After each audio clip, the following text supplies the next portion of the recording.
It's only been about an hour and a half. You've all been separated and placed in separate cars, drifting in and out of consciousness, unable to totally parse out where exactly you're headed, but you know you're going somewhere. As you are all jolted out of this state of suspension, as the doors to the back of each of the cars fly open, in front of you is a blinding white light.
As your eyes adjust to the location, you hear the rolling of Connell's wheelchair as his legs were shattered in the last combat encounter. Those of you who can walk find yourselves stepping off the lip of the back of this car and finding yourself on the cold concrete floor of what looks to be like a processing bay of some kind. There's just a big letter and number painted on the side of the wall, and it just reads 1A. You all see each other for the first time. Looks like you guys got taller. How are you guys, I guess, recovering? I look at Phan with her dislocated shoulder. I look at Connell, his shattered legs. Ivy, having freshly burnt her arms again. And Ryuji, looking like he's passed through hellfire, just smiles as wide as he can and goes, "I feel incredible." So does, surgery remove that, or what's the deal? I don't know if I want this removed. What happened in that building? I think I was blind for a long time, like I was stuck underneath a choking veil of smog, and for the first time in my life, I peered above it and took a breath of fresh air. Is that a metaphor, or? I don't know. I'm not a poet. You see closing and hopping out of one of the trucks, Prudence, as they sort of begin to walk, the sound of jangling trinkets in a long, heavy trench coat, sort of making contact with the cold floor.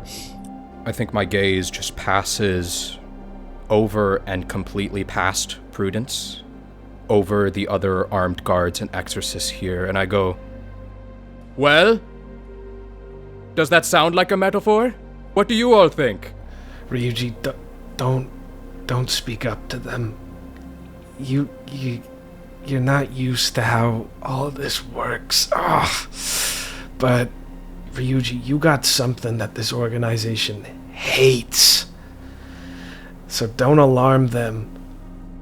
After all this, why are you of all people still telling me what I can and can't do?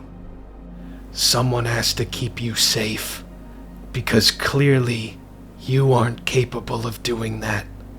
Despite my chains and bindings, the eyes currently on me, I will flout all sense of decorum and order and begin shuffling towards Connell in his wheelchair. In response to this sudden movement, you can see the armed guards in the situation, the untouchables. They're wearing what appears to be like psychic hazmat suits, like extremely like puffy, full body covering. And you see a single woman, a nun's veil upon her head. The woman sort of like walks up in between the two of you. No one here speaks sign language. She sort of walks up to you and then just begins to sign something. You sort of feel a general dampening on yourself, almost like you've been brought down a couple of decibels. And she's just gonna take a step back. Look down at Connell. I put my life on the line, and you still call me weak. Protecting yourself isn't weak, Ryuji. I was protecting you!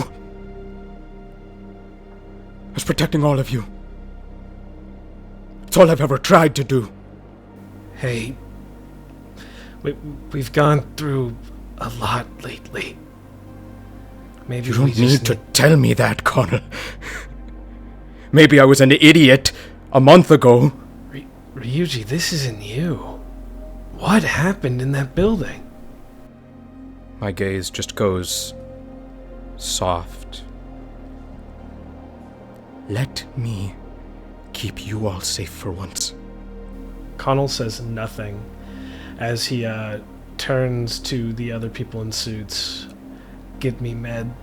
He begins to wheel away from everybody. Just gonna say out to the void, where is it?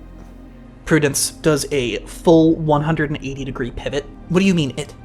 Do you mean the stuff that you had on you? Because all the stuff that you had on you we had to get rid of. Or not get rid of, it's just it's not gone, it's just we're holding on to it for now until we can determine you're not a threat.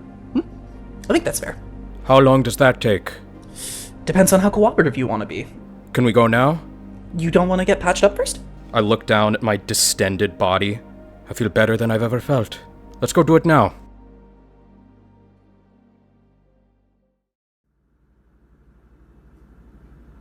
Can I trail Ryuji really quick? She kind of with her hands behind her back, peeking forward right next to you. Hey, Oh, sorry. Startled me. whatever Connell says, I think it's good that you're more powerful. I mean, that means we get farther. I think Connell is scared. Understandably so. And I think I'll actually, while we're walking behind, I'll also sort of begin to bend over, sort of matching your height. I have to bend over a lot more, but I'm right there, right next to you, and I go, I feel like we're kindred spirits, you and I. I heard this quote a while ago, something about the craziest exorcists get the farthest. I can't help but cackle at that. And I go, I heard it. Just like you heard it. I heard the voice of God. Phan goes through her back pocket and pulls out a pristine business card. The one that you gave her on the first day, and just smiles at you. You all follow Prudence, and eventually they bring you to a set of 4 rooms, one for each of you. Inside, each door opens up, and there is a single person with a black bag over their head with the Cain logo emboldened upon it in striking white. They carry a simple clipboard and nothing else.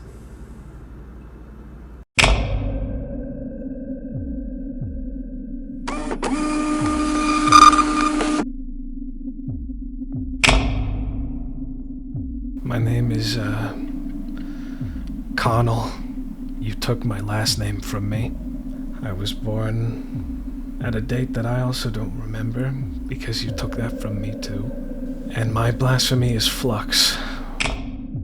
My name is Phan, but I don't really have a legal name. I know the year I was born, but not the day. And I have this sympathy blasphemy. My name is Kitamura Rajesh. I was born on April 21st, 1965, and my blasphemy is Vector.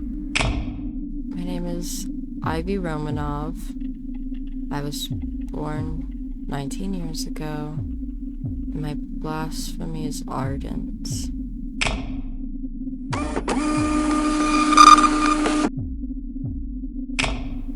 I was in an unmarked building with the 3 others that I think you're probably interrogating right now. I received a red envelope from who I believe to be either the organization that took us or Makoto herself. And we've just been doing their work there. Well, Connell says we didn't time travel. I still think we time traveled because it makes sense. But we were in some, tea garden, and then Boss Lady tried to kill us, and then we killed Boss Lady. My job. What else? Fighting for my life.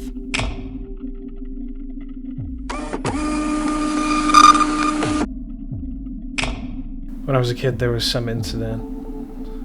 I didn't want to suffer the consequences in that moment, and for some reason, it all went away.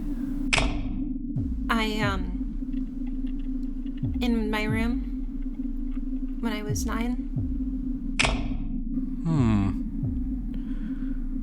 Well, I guess Miss Nakagawa probably knew. It's too bad I put that hole in her chest. The day my mother died.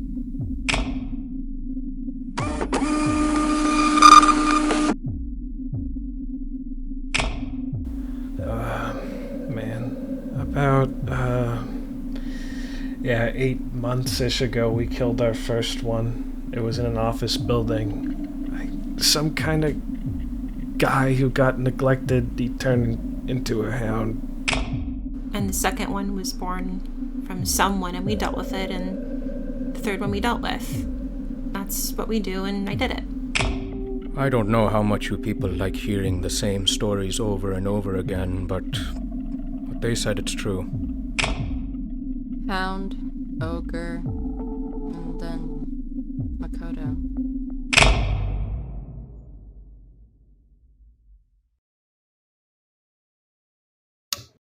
You are left to your own devices for roughly 45 seconds before a light rap on each of the doors in sequence. And on the other side of it is Prudence. Not too bad, right? All things considered, just a couple of questions. Prudence, I really appreciate how thorough you are, but could I please get to a hospital or something? Oh yeah, we're on the way, don't worry.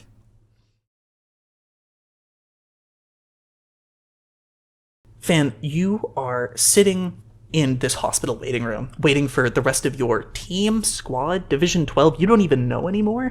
But they haven't really officially put a tag or a label on you yet. You haven't been reassigned to a new squad or anything, but you recall Prudence telling you at some point that you would get your friends and family again, but they made it explicitly clear that this was going to happen after you were out of the hospital. I appear wearing a standard Cain uniform that they just gave him because his clothes were shredded to bits, and talking with some secretary as he hands them a couple of slips of paper and then bows before they leave and turns over and sees you. And he smiles. I think it's his standard salaryman smile. The kind you see him put on when meeting people for the first time. The kind he always puts on to brighten up a room when it gets a little dim. But he walks up to you, and as he continues smiling, you notice it's a little stiff, a little put on. The muscles don't tense quite right. It takes far more muscles in the face to smile than to frown. It seems his are snapped tight, almost. They put your shoulder back in place? Oh yeah, it wasn't that bad. Did their creepy smile rub off on you or something? Where's your hammer? Oh, well, I'll get it back. If I don't, I'll probably hurt someone.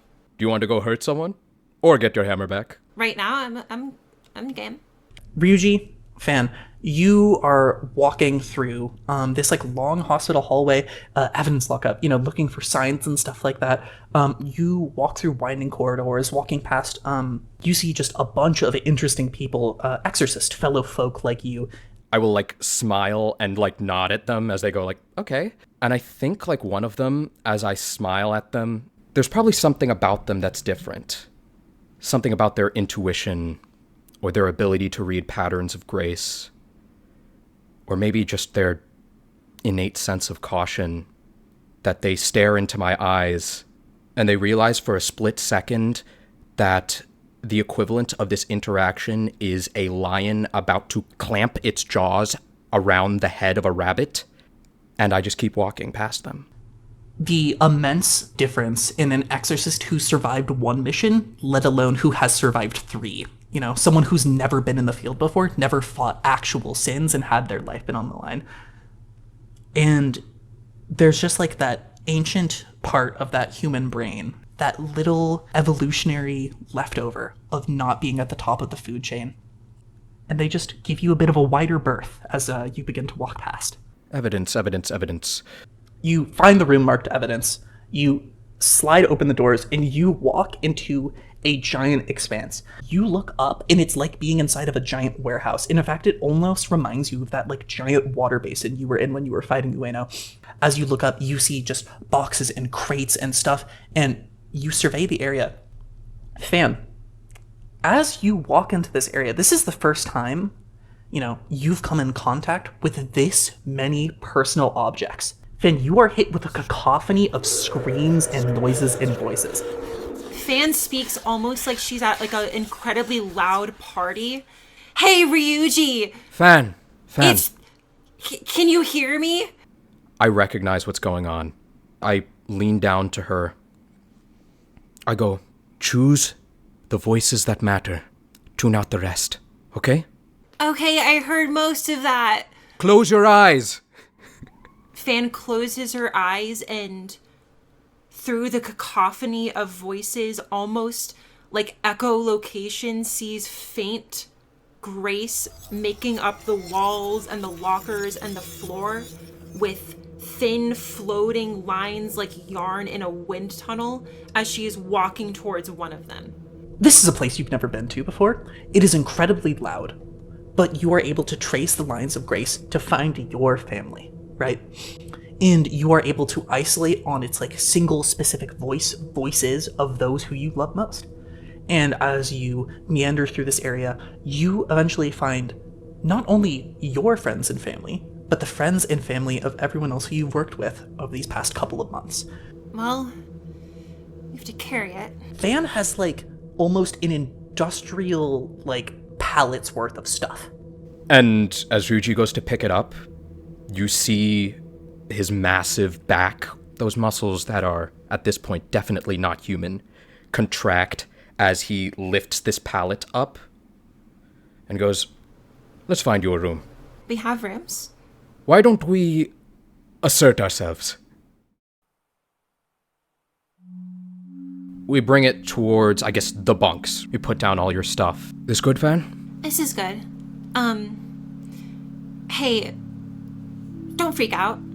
She opens one of her coat pockets as she pulls it open, and you see her pull her full arm into it, searching around, scrambling farther than is possible, and pulling out a floppy disk. They didn't get this one. Also, I don't know what that is. I'm still trying to figure this out, but it seems useful. Okay, well, Well, whatever it is, they didn't find it, so... I think for a second, knowledge of that organization, knowledge of the people who trapped us. Okay, keep that safe. And hey, check it out. Only I can open it. Oh, well that's handy. And you watch as Ryuji's eyes squint as he, notices something. And he almost, just reaches forward, completely invading your personal space, and reaches forward as he, almost touches your sweater. No. Oh, I'm sorry. Your sweater's ripped. Huh? There's a tiny rip right there. Oh, shit, it's bleeding. Well, Hold on. Ryuji leaves for 30 seconds, comes back with a standard issue sewing kit from where they issue uniforms, and goes, sit down. Do anesthesia for sweaters exist? Black needle and thread, ties it, and goes, can she grit her teeth? Well, only I'll hear it, so I'll plug my ears. Just sits down on the bed next to you and goes, see, back in India, good clothes are hard to come by. So, even if we can't afford it, throw something like that away, it's not the right thing to do.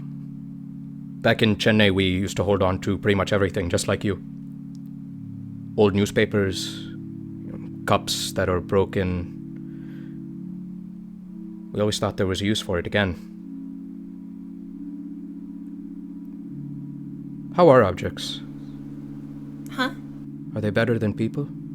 Yeah.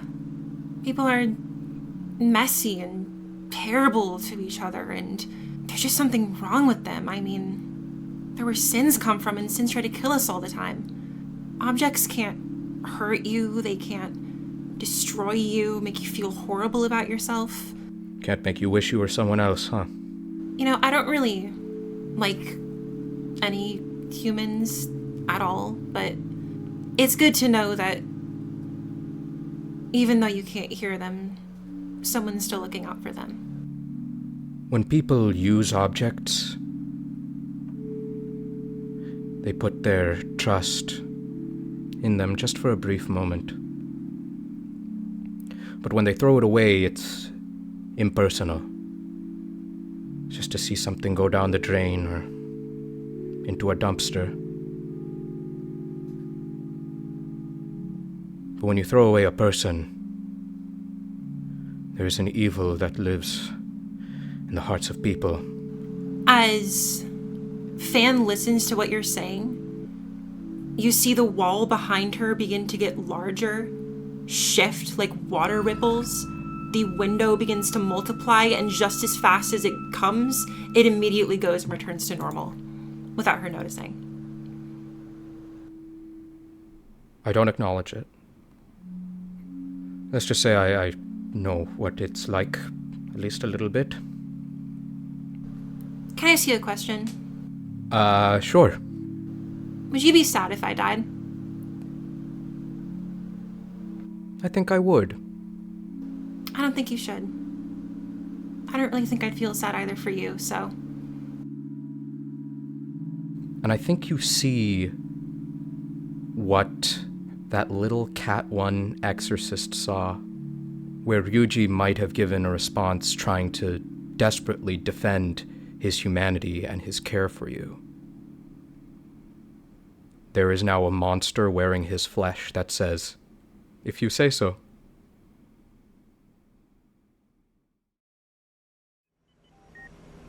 Ivy, out of everyone in the group who was injured during the fight, you took a significant amount of damage.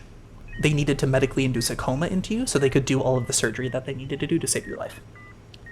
As the doctors open you up and begin to repair the internal furnace that is currently burning through your organs, searing your digestive tract and burning your lungs, that same heat takes you back to when you were just a little girl.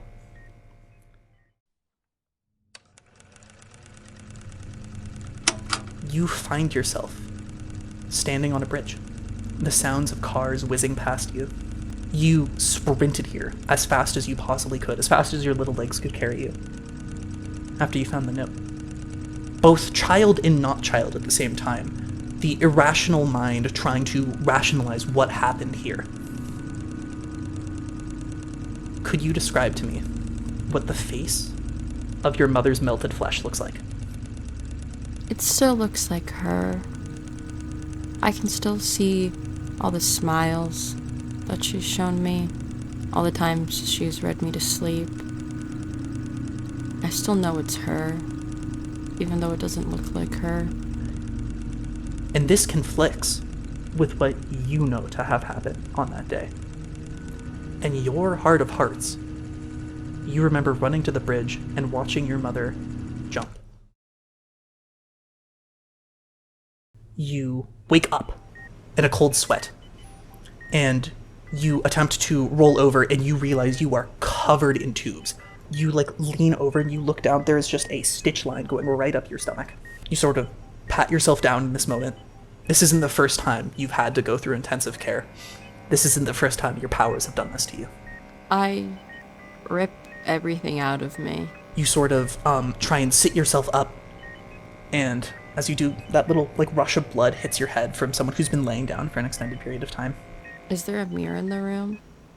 Yeah, there certainly is. Can I break it? I'm gonna grab one of the shards of glass and cut the side of my face with it. And I'm just thinking of when Prudence said I looked like him, and how I can't fathom how I look like him.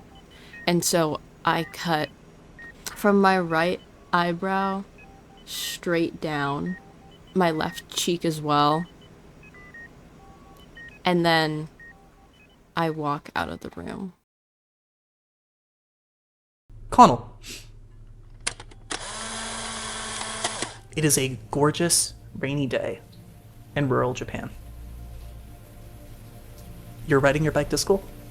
You stayed up a little too late last night working on your art projects, and so now you gotta get to school, and you gotta get to school quickly. You are flying down these mountainside roads. You are half aware and half unaware of this, in the sense where you're in that sort of semi-dreamlike state, where you are yourself, the child riding on the bike, and you yourself now observing this as you come around that corner, picking up speed and speed and speed. You reach that fateful turn. Cars fly past you, other bikes, other people out on the road. And suddenly, as you hit that spot, you reach for the brake, and there is none. Connell stands there, does nothing to interfere with himself. He watches his young self fly off the edge of the highway, off of a drop that is insurmountable. Crack. Bones crush. Screams are met with nothing. The storm blocks him out. He sighs as he then raises his hand and uses stutter, watching his young self fly up in reverse. The bones mend. The screaming plays in reverse. He stares into the child's eyes, and tears begin to meet his.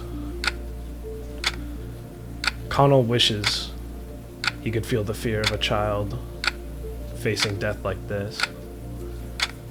He wishes that when he goes, he will be staring down an insurmountable drop. But he knows that when his time comes, he will be staring at a horrific monstrosity or the face of the people he cares about. There's almost some cold humanity in the painful but true normal death that you have stopped here today. This paradox within a paradox, and you look at your younger self, staring over the edge, hands on the bicycle, as they sort of hop back on, and he rides off to school.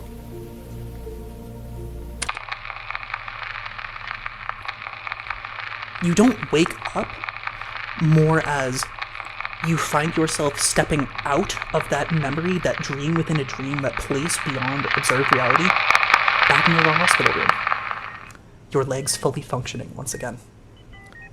As you look down at your hand, there's a little bit of rainwater on it, and you feel a shiver up your spine. I like to imagine the doctors look at Connell puzzled for just a moment. Oh, yeah, sorry, yeah, my legs feel fine. Ivy, you find yourself in evidence lockup, and I'm assuming moving towards the direction of your teammates? While I'm in here, can I look for anything with the last name Callahan on it? You look for an extended period of time until eventually familiar footfalls with the sound of like an almost damaged gate and the distinct tapping of a rubber-tipped cane on the floor begin to approach you. Hey. Oh, God. Yeah, I know the cane's real scary. I usually walk on 2 legs, not 3. But, your name doesn't begin with a C. Can you not read? Are you trying to find my stuff? No. And our stuff isn't there. In quite literally chicken scratch, barely legible, is we in and then a very rough, like, drawing of a sign. What is this? Yeah, Phan wrote this. Do you know what it even says? War N, and then a drawing of a... Is this a stop sign? No, wait, no. I think she, like, thought of drawing a stop sign, but no, I think this isn't an S. This is a 5, I think. We can go look for it, if it exists. Before we do, are you okay? I've never been better. Are you okay? No. I've been worried ever since I got put in the hospital. Worried about what? Everyone. Things feel different now. Well, things are different. I mean, I don't know how long I expected any of this to stay somewhat sane, so... Well, Ivy, I know we don't talk much, but I care about you, bud. I care about you too, Connell. Inevitably, the message that Phan was trying to convey sort of clicks into place, and you find yourselves all reconvened for the first time in forever. Connell raises his cane and knocks on the door with it. If you want to ask us to move, the answer is no. Actually, I was here to ask about moving in. Oh, Connell? As she opens the door. Phan! Connell goes in for a hug. Yeah, okay. Oh, sorry. Bad? He offers a handshake. She puts on a glove. Hi. Sorry. It's good to see you. You find yourselves in a large bunk room, not too dissimilar to the strange building you all lived in beforehand. There's roughly 12 bunks in here. Weirdly enough, in this bunk space, a good couple bunks in either direction of the one where Phan is have actually been cleared out. Like, no one is sleeping there, which they should be, because this entire place is packed. So showing up at the door, and Ryuji with an elegant button-up, with a tie, black suspenders, perfectly fitting black slacks, perfectly fitting black dress shoes, fresh haircut. Oh, wonderful. Our friends are back. Walking in between you two, Ivy and Connell, you see just how much he's physically changed. Wider back, larger, more imposing silhouette, as he sort of interposes himself between you two and goes, "Your stay in the hospital quite nice?" Perfect. Yeah, they did a kick-ass job. Noticeably, Connell and Ryuji are the farthest from eye level they have ever been. He is slouching now. What happened to your face? I happened to my face. Okay. Does the infernal engine come through the pores as well? No, I cut it. We should deal with that later. You feeling okay? I feel fine. Well, I guess as good as you can with 3 legs, but doctors say as long as I take good care of them, I won't need it anymore, but I'm going to be stuck with it for some time. Glad to see that sense of humor still intact, even if your legs aren't. Yeah. Try to keep it real. But, Ryuji, I forgot to thank you. Thank you for saving my life. Watch as the smile disappears for a second. There's no need to thank me. I was doing my job, is all. Now, speaking about our lives, Phan and I have been discussing, well, I mean mostly me with other people, but the future. As you know, we have all been members of a somehow even more clandestine organization that runs directly counter to everything Cain stands for. Bad guys. Yes, bad guys. And so, we are in very real danger here. They won't tell us, but we are. And he adjusts his tie, adjusts his suspenders. So I've arranged a meeting. As Ryuji is sort of having this conversation, telling you about the networking that he has done in this amount of time that him and Phan had just sort of had to mill around and mind their own business, the face that is eerily familiar. Ryuji, this is someone you didn't intentionally seek out, but subconsciously found. You see a face extremely similar to Makoto's as Tsumiki Nakagawa walks into the room. She is wearing a Cain uniform, but instead she has an apron on, and she's missing both of her hands from, like, right from the forearm. From the conversations you've had with everybody, you found out that she was Makoto's little sister. And that's Boss Lady. I don't know how she's alive again, but I don't know most of what's going on. Okay, Nakagawa-san, meet the rest of Division 12. I thought Division 12 never existed. It doesn't. Yeah, you'd be right. We're using the name kind of out of spite at this point. That's fair. Prudence, like, told me to be here. You guys kind of just came into this room and claimed it as your own. We were going to, like, or they were going to give you a space. It's fine. It's whatever. Well, I was tired and I wanted to put my stuff somewhere. Red tape. Anyway, I met them in the time you were in the hospital. They will arrange a meeting for us with, someone who can move and shake around here. Do you even know who that is, or are we just hoping? Ryuji steps past you, rounding to his bunk, which is surrounded by other bunks that are empty. You think he likely used some kind of silver-tongued negotiation to get people to clear out, in the same way that he turned this illegitimate space into a legitimate one, just by getting everyone else to ignore it. Takes his well-fitted coat, puts it on over his suspenders. I don't really care either way. I'm going to gamble on the future. Ha. Ha. Very funny. That wasn't a joke. I know. Feel free to join. Or not. Regardless of what future you envision, the moment the investigation is finished, Cain's gonna put us in the field again. I don't know what you plan on telling this important person, but no matter what happens, our lives are gonna be at stake again. I look over to Phan. I plan on negotiating favorable terms for our re-entry into the workforce. Workforce? Do you mean like the office portion of Cain, or do you mean exorcisms? I think you know exactly what I mean. You realize that he's not using these euphemisms to standard working life as a sort of way of holding on to the past. It's with that you realize that, no, he's fully aware. You're on the exact same page. There's no more, like, wrinkle in that paper. That, like, last little bit of returning to normal, like, left you. Welcome to Cain, Ryuji. I've been here. So, I'm ready to go. Pick up my briefcase. I think we have to push this through Prudence. Like, they're our main channel here. Like, I think... You said it was already through Prudence.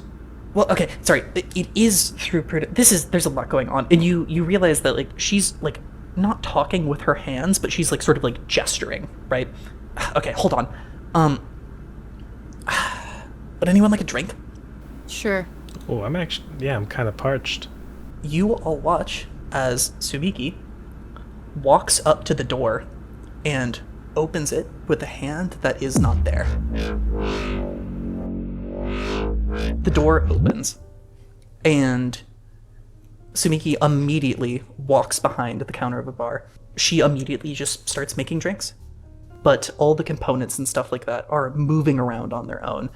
I point to a bottle of Suntory, and I say, whiskey, neat. Pours it for you, neat as requested. So, the deal with this meeting with Prudence is you're trying to negotiate as I understood, a re-entry into the workforce. Yes, Tendo-san, I mean, he's being a hard ass about it as he usually does. I mean, he has all those kids running around, call themselves exorcists. He said that Prudence would be the most amenable to that kind of thing. Yeah, well, they've definitely taken a liking to you, at least. I hope so. I've been doing favors for them all week. I've got my eye on you, Boss Lady. It's not Makoto. Look, just ignore Phan. She's an only child. No, it's totally, it's cool. It's, a complicated situation, to say at least. I buried my sister, or I thought I did, when Prudence came up to me and told me that you had killed her. I was very confused because I was at her funeral. Trust me, Nakagawa-san and I, when we sort of realized what had happened between us and her sibling, it was a long enough conversation. We've gotten over it. The plan is you kind of freelanced your way into killing sins and that you should still be getting paid for it. Hey, she squints her eyes. Not boss lady. Do you have a soda with the most sugar? Do you want like a Shirley Temple? It's got syrup and soda in it. You'd probably like it. She looks at the rest of Division 12. Is that good? I don't know. I don't really drink Shirley Temples. It's named after some American woman. Can I take 5? Girl? She's a woman now. 5? Connell pulls out his pack of cigarettes, just lights up. Hey, Ryuji. Yes? Everyone drinks alcohol all the time. Does it taste good? Absolutely not. Then why do you drink it? Well, you see, all of society is structured around us just kind of doing things that other people do. So, when the most important person in the room tells the entire office, hey, we're going out drinking, everyone follows. And when that person orders a drink, everyone follows. And when that person starts drinking 3 drinks, 4 drinks, 5 drinks... And you're that guy. Looks down, reminisces. I'm that guy. So, Prudence. Yes, Prudence. Yeah, that's definitely the angle I think is best to take here, especially if you all are all trying to get some back pay. Look, all I'm asking, get me in the room. I'll take care of the rest.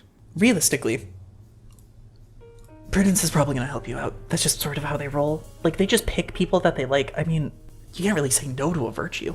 That doesn't sound like much of a negotiation. I mean, don't get me wrong, I'd rather deal with Prudence than deal with some of the other virtues. Let's just say I'm happy their freezing cycle's a whole lot longer. You didn't hear that from me, though.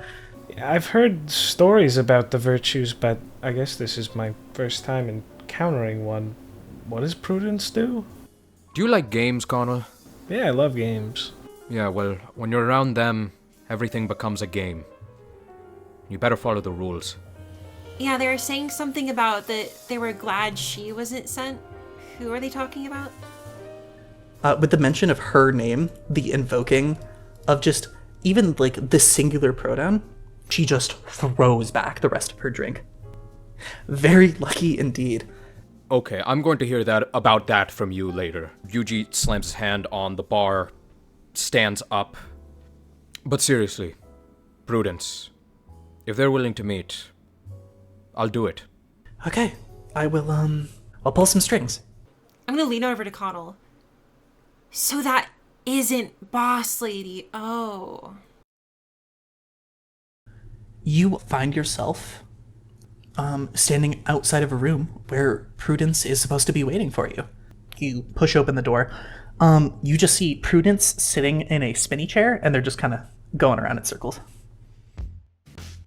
Can I get one of those? Oh, yeah, no, they're everywhere. And just like, they just sort of like kick one over to you. I think Connell and Ryuji have the same confused expression. We look at each other and immediately realize this is not the kind of meeting we thought it was going to be. Yeah, exactly. Their heads like sort of spinning around, like keeping eye contact with you as like their body like rotates the chair. So, you are all looking much better now. That's really good. Connell, good to see you on your 2 feet again. That's wonderful. Ivy, no longer internally bleeding, which is good, Here's the deal. Higher-ups are very concerned about this whole situation. You all seem pretty nice. From like the maybe 30 minutes we've talked to each other for? Probably a little bit less, give or take. Listen, Prudence. Yeah, shoot. We're here, meeting you, to make your life easier. In fact, all of our lives easier. Okay. As you are aware, we were all kidnapped for 8 months, roughly? From what it sounds like, I reviewed the transcripts, and it feels like you guys have only been gone for... It was more like 2 for us. That's beside the point. We're here to make you an offer. I'm listening. The organization, known as Heaven Over Earth, decided that for their last hunt, they would bring us on premises in a way. With that, like, sentence leaving your mouth, you feel the air in the room shift. As Prudence leans forward, both elbows placed on the table. You were inside. Yes. Interesting. Okay. They sort of lean back a little bit more. What do you know? Nothing. But we did know. I look over to Connell. This one knew. That knowledge was taken from him. That would mean there is a very, very strong or very, very talented smother user out there, or someone who can control and manipulate information. And that is really, really, really, really, really not good.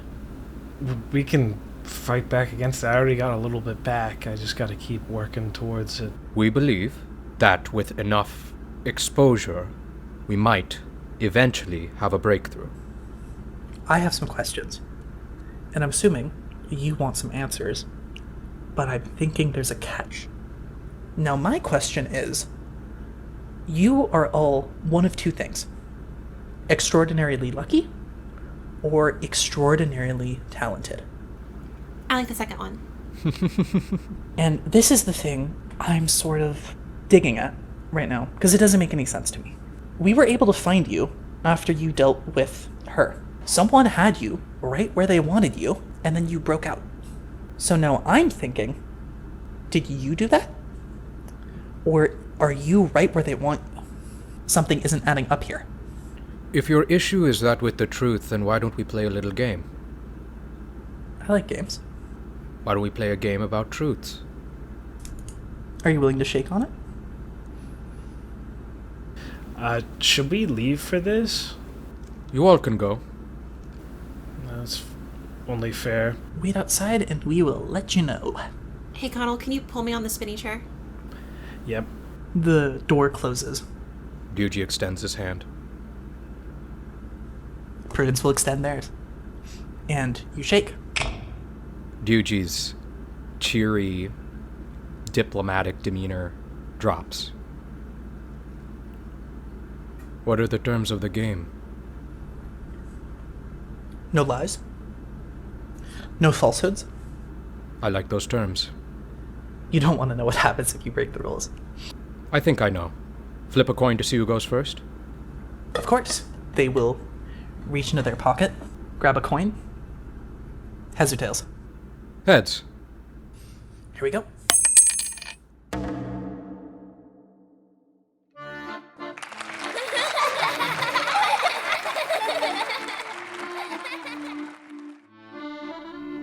Are you aware of the identity of an individual that Makoto Nakagawa referred to as His Majesty? And if so, disclose that identity. I am not aware. That is my question. Go ahead. When you fought the thing that took over Makoto, she had a revolver with her. She never used it, which is strange, because she loved revolvers. After you, dispatched it, were there any last words? She says something to Ivy. Something about her looking like... I don't know. She never said a name. Prudence nods silently. I look down at my hands. Not dead. My turn. Are any of the people, including me, Phan, Connell, and Ivy, marked for death by the higher-ups? And if so, can you name them? Oh, you are tricky. I smile. Yes. Can I name them? No. My turn. His Majesty. Where did you hear that? Where did you find that information? Makoto Nakagawa was attempting something, but in the moments before we crossed swords, she put faith in something, some higher power, just shy of invoking its name, only a title. You watch at the mention of Makoto's full name. Prudence, you see behind their glasses this deep sadness and regret. Okay. Alright. Your turn. Just so this doesn't keep going forever, I will vow that this is my last question. And then we are done. I agree to those rules. How many individuals in this building do you care about the lives of? And with no joy, no lilt in their voice, they simply lean forward and respond with an unknowable amount. You may go. You know more than you're letting on. And it would be stupid for me to assume otherwise, because someone who knows nothing doesn't threaten a virtue like that. My last question for you. Are you a threat to this organization, Mr. Kitamura? I look down at the table. I look up at the ceiling. I have no reason to threaten any of you, because I believe I am blessed. This mark upon my back is my baptismal sacrament, and great boons are bestowed upon those who name themselves among the angels.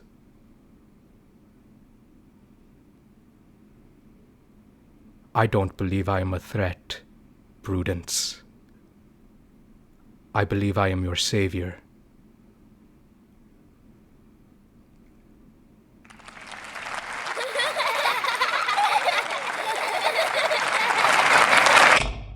Let's hope you don't get more than you bargained for.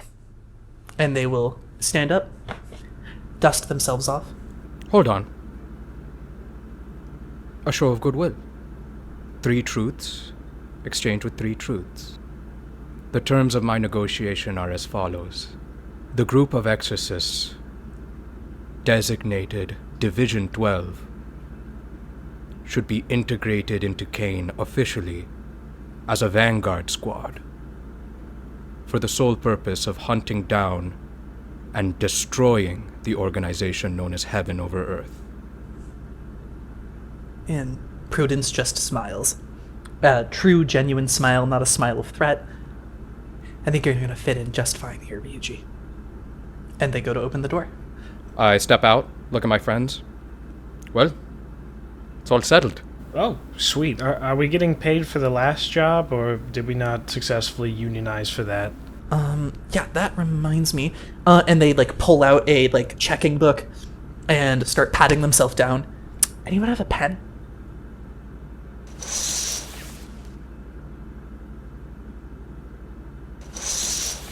As everyone finishes up the shopping spree, Connell looks up at everyone and says, I'm excited to move forward with whatever we have for Cain, but he pulls out his ID again and, raises it to you all. Yeah, there's something I gotta do first. Do you want us to see you out? If you guys want to see me go, that's fine. It shouldn't be more than, a day's journey. You all begin to, walk towards the exit of this place. You walk up to the, checkpoint, or, the exit of the official Cain headquarters, or the base, wherever you guys are in right now. One of the, guards just sort of looks at you, checks the ID. I'm asserting my visitation rights now, for one day. Yeah, and you see, a dude in an ill-fitting suit, pack of cigarettes in hand, service revolver in the other, sort of just, tucks it into his waistband, sort of stands there watching you. Connell turns around to look at his friends. I'll be back before you know it. Have a restful trip. As Connell sits in the back seat and begins to drive away with his escort, he looks as his friends disappear from view, and he sits in the car alone for a minute. He looks out the window, observing Tokyo. After all, he's rarely is allowed to just observe it. He looks so intently that he begins to look into the reflection of the window. And behind Connell sits a shaded figure. Connell, you watch the city of Tokyo and its large metropolitan area disappear behind you out the window of the Shinkansen. Your Cain-issued handler sitting across from you, looking out that window. As the sun begins to set, there's something more than just your reflection in the window of the train. What the hell? Connell proceeds to tap the handler across from him. Hey, you see that? See what? What are you talking about? sort of leans over. He points to where the shade was. Listen, kid, I don't know what the fuck you're talking about. If you saw something, say something, report it to someone. My job's just to get you to wherever the fuck you want to go. Okay. Yeah, got it. Good. I'm gonna go smoke. Connell is going to try to sleep. He gets very strange dreams. He watches as hundreds of crows fly past him, and as they pass by, he's given glimpses of a strange figure beyond the crows. The train jolts and he's awoken. You find yourself awake now. Many, many hours have passed. You find yourself stepping off of the Shinkansen. Eventually, a cold rain begins to fall, and you find yourself walking up streets and back roads that seemed oh so familiar. Connell takes a deep breath. He turns to the handler. Are you going to be with me this whole thing, or do I report back to you here, or... Protocol is I have to follow you, but if you do leave my sightline for anything more than, let's say, 10 to 15 minutes, I will have to come and find you. Okay. Understood. He sees the town in the most clarity he has seen in years. This used to be his life. Connell thought that, for some reason, everything froze when he left. But he sees multiple abandoned buildings. He sees less people out at night. And most of all, everything has been poorly maintained. The one thing that has remained consistent is the road he currently stands atop. It has not been paved over in years. Connell is going to go home.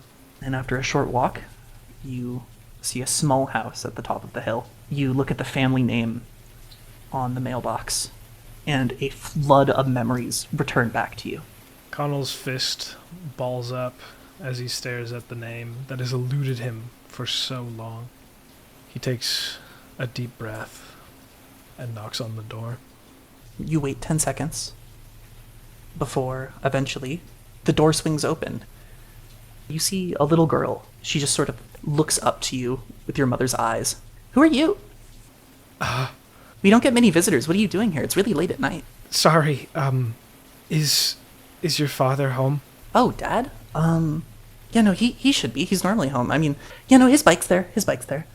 No, so he's home. I was in my room, so I was just, I came down here when you knocked on the door, because Mom didn't come and get it, but I'm here now. Can I speak to them? I can go get them. And then she just sort of, like, you hear, like, the pitter-patter of a child's footsteps. Connell is going to lean in, and he is going to turn to the right and look towards his old room. You are hit with a wall of scents that take you so far back. It is familiar and alien at the same time. The scent of the tatami, the worn wood, your mother's incense, your father's tea, and you look to where your room was. Nothing of yours remains. A few more moments pass before, inevitably, your father rounds the corner. Yeah, so this weird man is here, and I don't know, he asked for you, and he was just, and then she just sort of, like, runs back into the house. And you are face to face with your father. You look at him, and you look into his eyes. He really studies you. Looking at the lines of your eyes, the scowl on your face, and he knows. Hey, Dad. Why are you here? This used to be my home, right? Used to? What did you say to her? I told her nothing. She doesn't know I'm related. She doesn't know who I am. And who is she? Does that even matter to you? Does that even matter? You up and left. Your poor mother waited by the windowsill. Every night for 13 years, Connell. Do you know what that did to her? Your poor mother. If I had a choice in all of this, it wouldn't have been like that. There's always a choice. You always have a choice. You came back here after how many years? To rub it in our faces, huh? Wearing that fancy suit of yours, one of your co-workers out there smoking a cigarette. What do you want, Connell?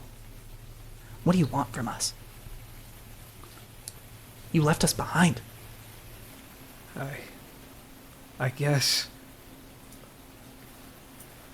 what I originally wanted was to try and save whatever we potentially had left. But it's clear to me now that there's nothing I can do. You see tears welling in his eyes.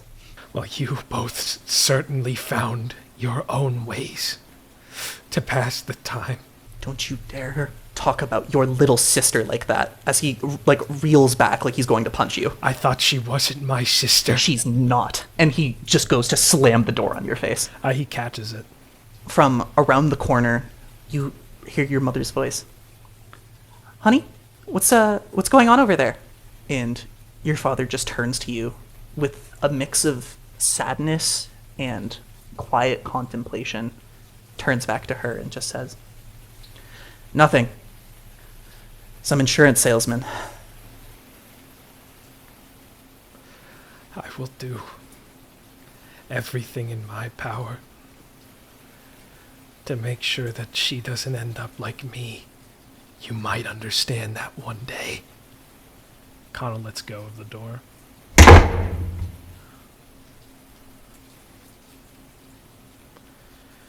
Connell turns around and, marches back towards the handler. 15 minutes, you said, right? Yeah? Connell pulls out one of his kitchen timers and sets it for 15 minutes. Cool.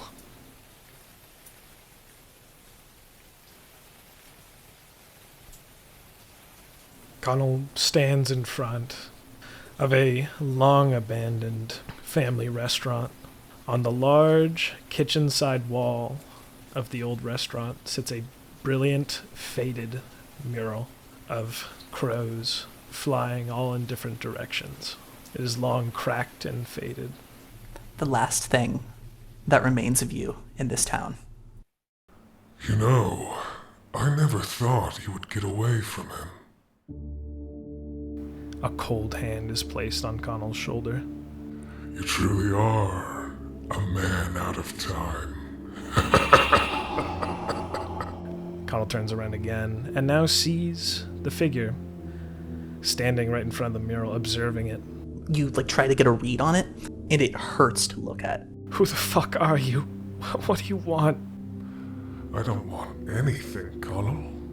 I've already seen where your wants get you. Is this some trick? Is this Cain? Someone is too quick to blame Cain for all of their problems. No, Connell. I am a result of your choices. Do you know that when I came home, it was gonna be like this? The shade finally turns around. It is a rapidly distorting face. He gestures to the mural.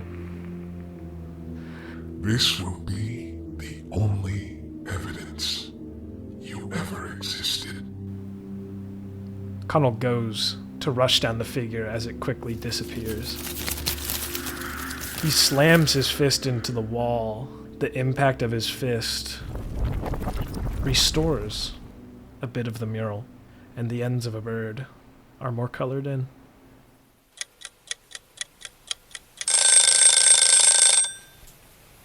As Connell looks at the mural, looks at his hand, and then returns.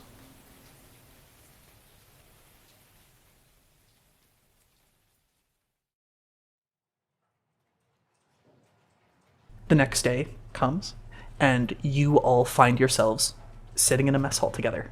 Right, so, Tendo-san. I told him it's not my job to be a secretary anymore, but clearly I did too many favors for him. Connell slams his food on the table and takes a seat and doesn't say anything to any of you. Ryuji doesn't flinch, goes, welcome back, Connell. Hi, Connell. He barely touches his food as he just stares at it. So did your family have a big celebration or something? And it was so much fun that now this is boring by comparison? Connell still says nothing. Ryuji is just eating his food. Very traditional Japanese breakfast. Takes half of his tamagoyaki, places it on Connell's plate. I'm not going to finish that, and you better not waste food. Connell smiles as he takes a nibble out of it. I thought for the longest time, all I wanted was to get out of this place. I guess I was wrong. And I'll walk over to the vending machine as everyone else wraps up eating. And Connell, Ryuji's standing over your shoulder holding a Japanese instant coffee can. He takes it. Turns out the cash card's transferable, if you ask nicely enough. Really, I thought Prudence would be all over you for having another item that used to belong to Makoto. Trust me, Prudence and I won't have any problems in the future. I sort of look over outside of the cafeteria towards the courtyard where the exorcists are. You want to go for a walk? Yeah, that'd be nice. And we walk through the courtyard. There's tons of exorcists around here, all different shapes and sizes, different scars on them, different outfits. And noticing that you're being awfully quiet, and I go, what did they say? Nothing really. They pretty much said that there was nothing to say. That time has already passed. In the time that's passed since you were taken, do you ever feel like a different person? I always tried to cling on to this sort of idea of me, of who I would have been if none of this had happened. Yeah, sure, I'm different now, but a part of me is left in that town somehow, and there's no way for me to access it, no matter how long I stop time for.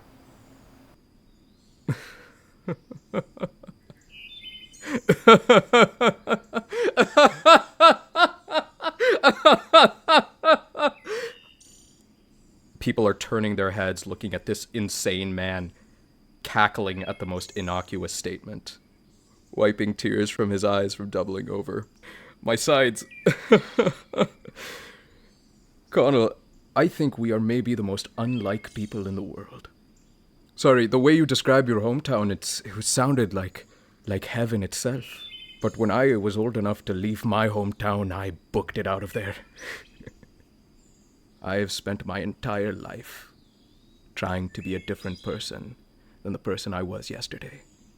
And you watch as Ryuji sits down on a bench, so he's no longer towering over you.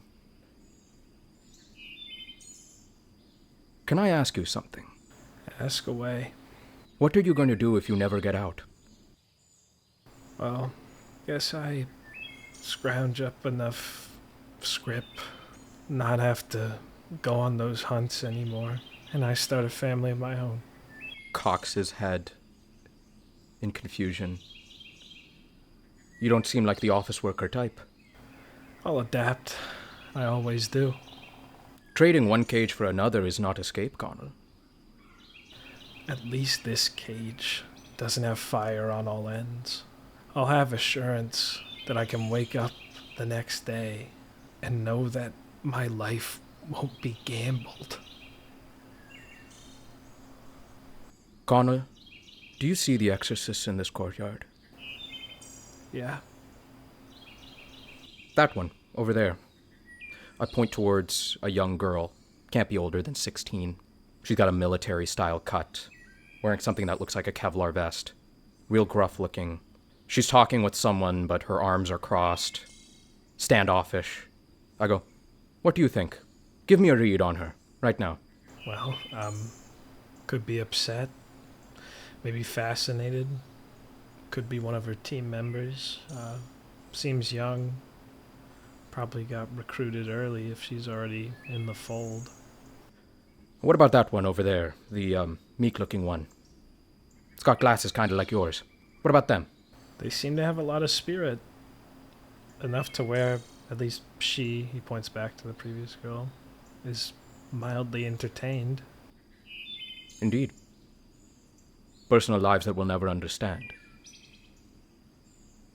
We could sit here and speculate about the people around us for days, talk to them, and we'd never know them for certain. But you know what the common denominator is? Is that if Cain gave them the order, they would kill us in an instant. Every single person in this courtyard is your enemy. Finishes his coffee, places the can down gently next to his pristine dress shoes. Connell, you are one of the few people in this building that I count as my true friends. And that is why I will say to your face that I don't think you're cut out to be an exorcist.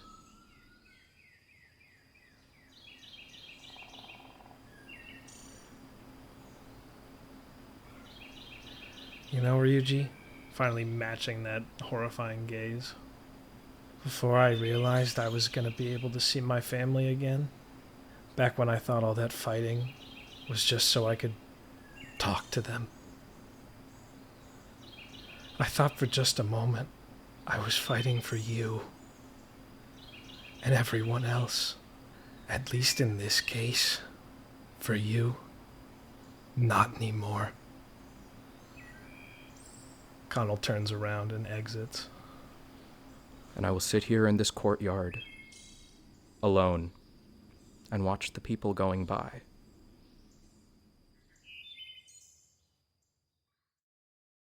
You are all free to make busy with the free time you've been given, and you all do so. Until eventually, over the intercom, you hear, "Paging the following exorcists. May Phan, Connell, Ryuji, and Ivy please report to Garage Bay 1B. I repeat, may Phan, Connell, Ryuji, and Ivy please report to the Garage Bay 1B. You all begin to make your way down to the garage. Phan, you're going to the garage. You know what's in garage 1B. You know what's down there. I have an inkling of an idea. You all find yourselves in a giant cargo elevator. The doors shutter open, and standing in front of you, you see Prudence. And next to them is someone none of you have seen before. The man that stands beside Prudence is holding a somewhat familiar-looking manila envelope. Hey! Looks like everyone's doing good. I would like all of you to meet my friend. Well, not necessarily friend, he works for me. Everyone, this is Lev. You see a half-Japanese, half-Russian person. Hello? I'm Lev. I work with Prudence. I have some information that I was told that could be beneficial to all of you. Looks to Prudence. What is it called? Under Heaven. Yes, that's right. I have information and a sin hunt. We are going to do, as they say, kill two birds with one stone. Yes? Your Japanese is very good. I thank you. It is, Tough language, huh? Yes, you would understand. I look over to Prudence. Point of order. Under heaven, heaven over earth. These are one and the same? Figuring that out, all will be explained. Not all will be explained, but I've got some clarifications in the report. Regardless, Phan, you have a car, right? Oh, no, don't worry. I've never driven one, but I know a lot about them, and even though I might not be behind the wheel, I have a good idea of what I'm doing. The seatbelts on that thing, they're good, right? I don't know how comfortable I feel being in a car with someone who's never driven one before. Oh, and guess what? I picked one that has exactly 4 seats. I'm taking shotgun, okay? Everyone... Oh, God. I'm gonna run after her as fast as I can. Phan, could you describe this wonderful new family member that you've introduced, that you're going to introduce to everyone? So this car is made by no traditional manufacturer. The first thing that is blindingly obvious are the red and orange flame decals running along the sides. This doesn't look like Mitsubishi? Toyota? What am I looking at? And as you peer inside the front window, you see the steering wheel and stick shift are from scrapped sports cars with a concerning amount of bobbleheads on the top of the dashboard. Ryuji in his past life was a car seat manufacturing salesman. He sort of scans the vehicle and goes, "This is a mechanical failure waiting to happen." Someone told me it was an amalgam. I'm not sure what that means. Is that nice or is it bad? Well, you called shotgun, fair's fair. Fair's fair. I will sit in the passenger seat. Hello? The information? Yep. Phan, move. I'm gonna reach over and grab it. First things first, One, Sin Hunt assignment. And then secondarily, Prudence gestures towards Lev and they walk up to the window. I was present when they conducted the autopsy of what was left of Makoto. You all know that grace physically manifests in yourself as a sin seed. Mrs. Nakagawa, how do I say this, had 2 sin seeds officially under Cain records. She was registered as someone who could use the smother blasphemy. However, on further investigation, it was it appears that something else was planted inside of her body. How do I say this? The word is grafted, placed upon her. We believe that she was also a binder. Ryuji, you very specifically remember seeing your name carved into a katana with the kanji for Kai, destroy, stamped into the blade. And the rest of you, all of your eyes land on a bunch of bullets that were found in the chamber of this revolver. Each of your names engraved into each of them. I don't know how deep the rabbit hole truly goes. I just wanted to wish all of you good luck and good hunting. You said a second sin seed was implanted. She did not develop this ability of her own accord. No. This was different. If the minority knew about it, they would have done something about it. So just be careful. That's all I am saying. Lev will turn to the elevator and he will walk away, leaving you alone with Prudence. And Prudence is like, okay, well, I hope that was somewhat useful to all of you. It was certainly very enlightening for me. Hoshino Shinji? That's the name. He's a centipede. Or it's a centipede? Whatever. It's a centipede. There's currently been a quarantine zone that's been established, and we have the Untouchables as boots on the ground. Local law enforcement is completely in the dark about this, so it is you and them. So just be careful. It's a centipede? Yeah. Is that bad? I just kind of like shrink into myself and I just get a little quieter and I kind of just start to like dissociate a little bit. Ryuji, looking at this dossier, your mind once again flashes back to the conversation you had with Prudence, that each one of you was marked for death. Centipedes are something that senior exorcists and officials who have enough pull in the organization will avoid if possible. This is a suboptimal assignment that you send other people on. I see setup written all over it. I don't even glance at Prudence. I don't need to look at them to know what they think about this whole matter. I look at this dossier and I see an opportunity. Every step forward is another test, another trial by fire. I'll step out of the car briefly and go, okay, so we're starting now? Go grab one of the things I requisitioned for the hunt. It is a long, wrapped implement with an elegant silk knot tied around it, bindings around a long polearm weapon. I'll take it, throw it in the trunk, deposit it there, and I'll look at Prudence and I'll go, are you going to say happy hunting? They look at you, and as you are standing at the trunk, away from the rest of everyone, I have some business I need to attend to. Know that you're not alone on this. Good luck. You're going to need it. As they hand on your shoulder. You don't feel a threat. You don't feel malice. This is concern. I think as they put their hand on my shoulder, they feel the uneven musculature of the sin mark on my back. And they will just smile and begin to walk away. As you climb back into the car, Phan sits up perfectly straight and says out loud to no one in particular, assist, as the car comes to life and with the precision of a professional driver shifts the car into gear, spins the wheel, floors it, and flies out of the garage. Oh,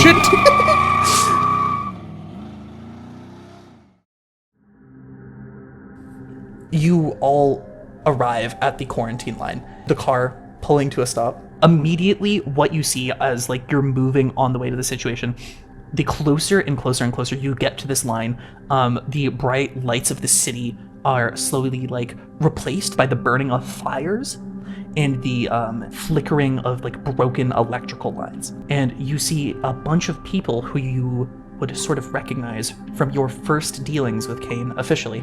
People in those heavy, psychic hazmat suits. One walks up to the four of you. Have you all spotted it? Well, yes. Do you see that tower there in the distance? And they like gesture right over there. You all see a large building in the distance, all lights on it, completely blacked out. A giant amalgamation of black flesh, the full scope of its body unfathomable. You peer through this chain link fence. On the floor, by the entrance, on the street that has been cut off, you see multiple bodies completely slumped over.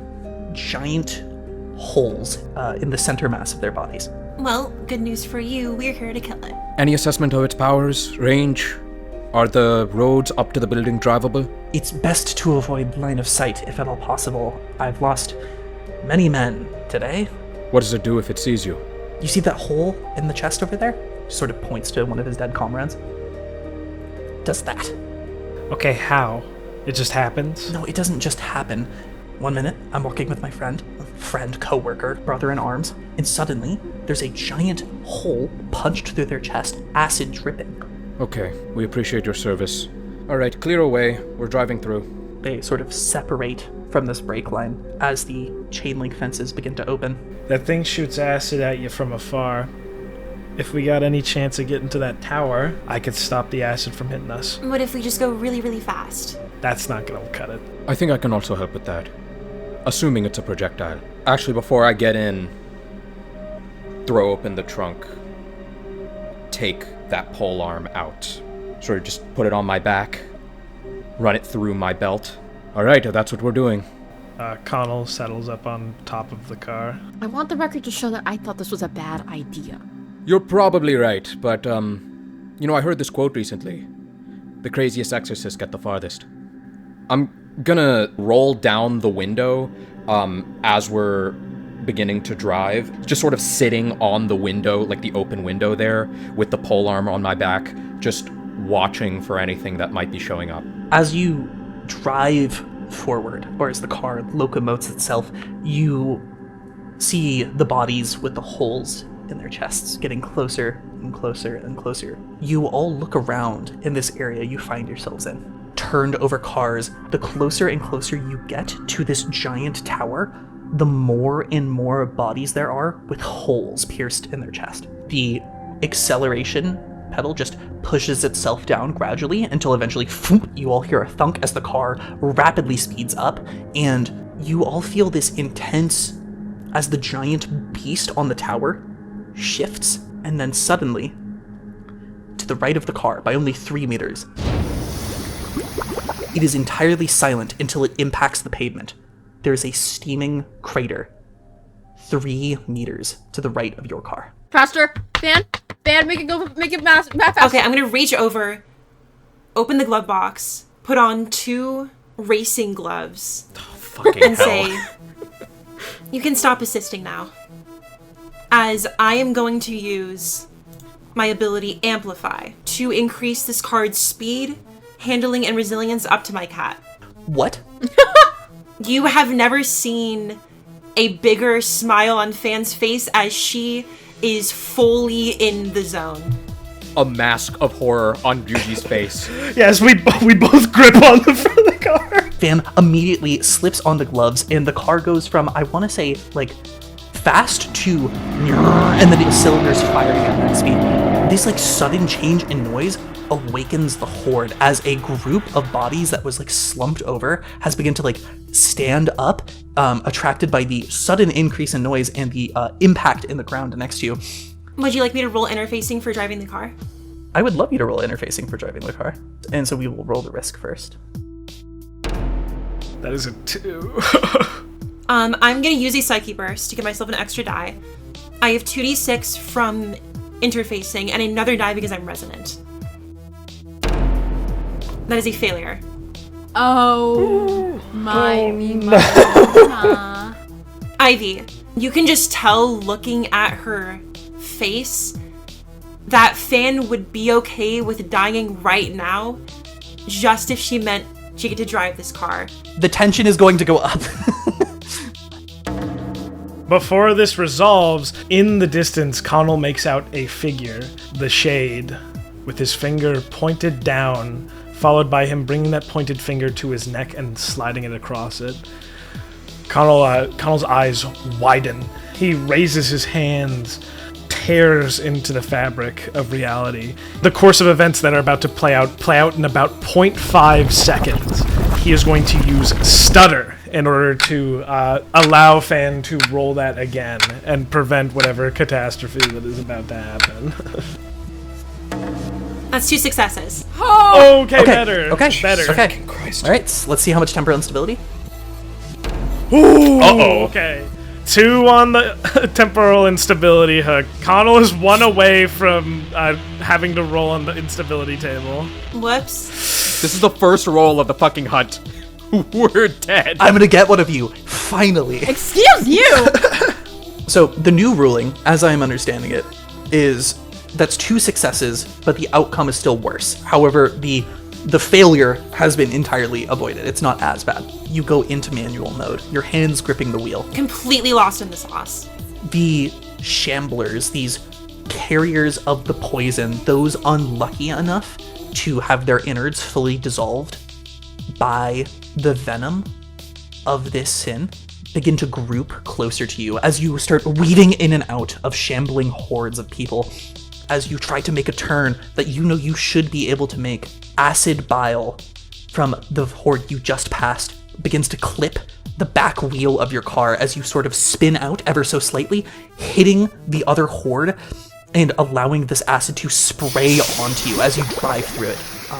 Rack has taken 2 slashes, and Phan, you are going to take 1 stress for me, please.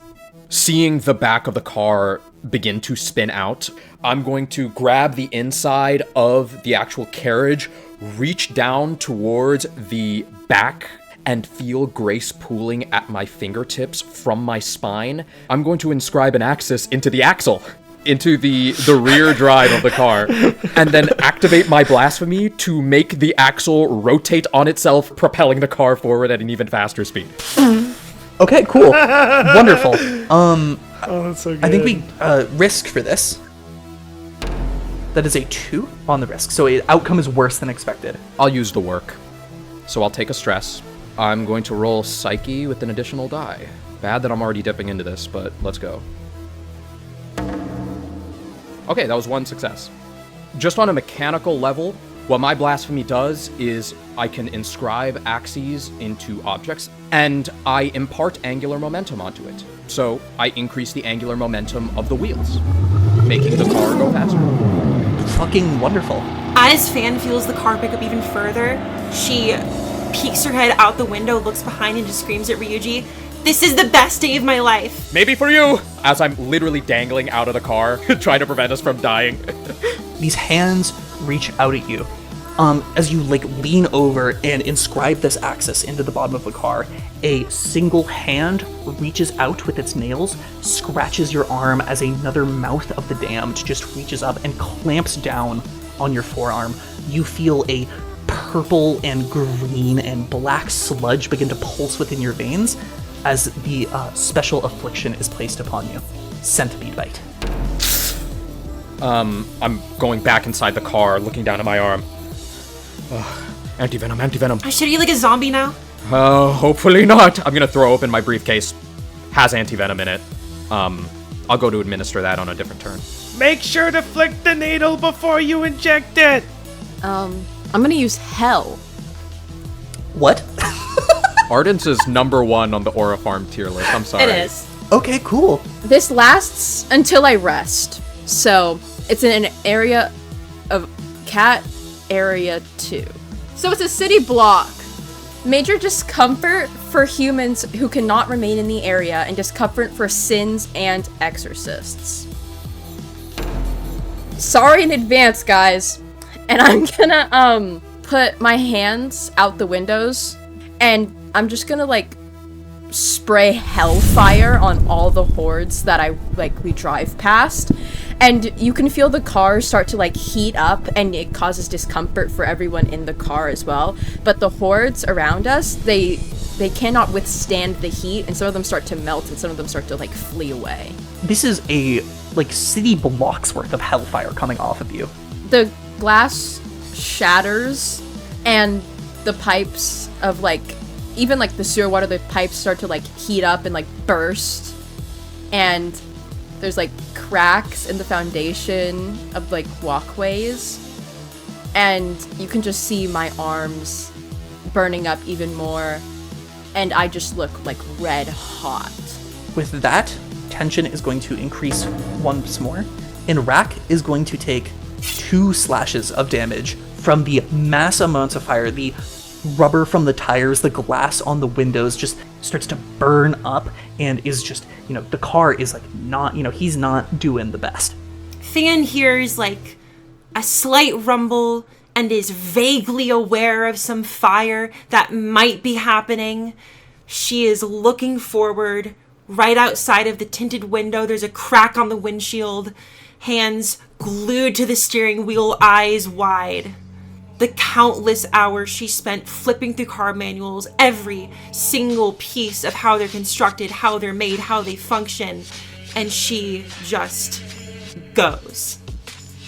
I see the hellfire around us. My own arm going necrotic. I whip my head back to Ivy, seeing her arms beginning to burn up. And I go, Ivy, are you okay? I will be fine. I'll be fine. Yeah, same here. Emma, do you need that one more interfacing roll? Yes, I would love that. I'm gonna use a Psyche Burst to give myself an extra dice. You have my extra dice as well. So 3 from Resonance. It could be good, it could be good. Who knows? Who knows? We need a 6. We need a 6. Are you joking? Kidding? Oh my god! Joking? Oh my fucking god! That was a lot of dice. That was a lot of dice. It just all Holy failed. Shit. Oh my god. Yo! 2, 2, 2, 2, 1, 3. What the fuck? Fuck, I don't want to do it again. But also, like, we're about to take a fuck ton of damage. Connell. The pendulum swings, doesn't it, gang? It doesn't the feel fuck good when up. you roll low, huh? Clock strikes 12. Phan is fully focused, high on life, more ecstatic than she's ever been. Passing through the crowds of these mindless zombies, catching her eye is a woman, maybe her mid-50s, just to the side of the windshield. As she moves her eyes, and her heart stops for a second. It's not the same person she knows, but the eyes look familiar enough that she stops turning the wheel, freezes in place, and begins to breathe heavily, as just seeing someone with eyes familiar enough sends her into a panic. Standing atop the car, Connell once again raises his hand forward to try to pre-visualize what is about to happen. Car explodes, dead. He gets torn to shreds by this army of zombies.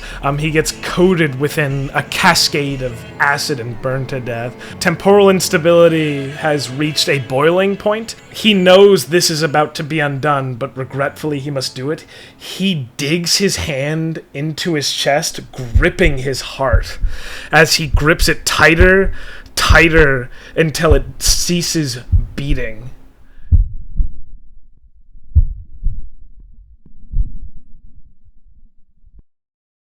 And then stutter begins to activate. Okay, that's 2 sixes. 4 successes. Oh, it's so much better. Oh, it's so much better.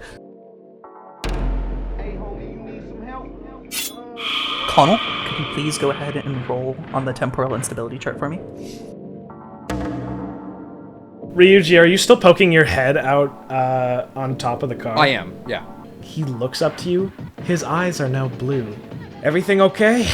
What the fuck is going on, Connell? Nothing! I just made everything right. I look up at Connell. There's just like a feeling in my gut. I'm used to anticipating the movements of objects, the way physics operates on things around us in this space of the supernatural. Something's not right. We were supposed to die a couple seconds ago, and we didn't. Connell, what did you do? I saved all our fucking lives is what I just did. Look down at Phan. See, she turns to you, still fully pressed on the accelerator, not even glancing at the front window. Hey, Ryuji, I just realized something. What? What's going on? All my friends and family are at home. And if I die, no one can take care of them. Oh, fuck, Ryuji! What I was going to do for this round was try to inject myself with the anti-venom and keep myself alive for the future.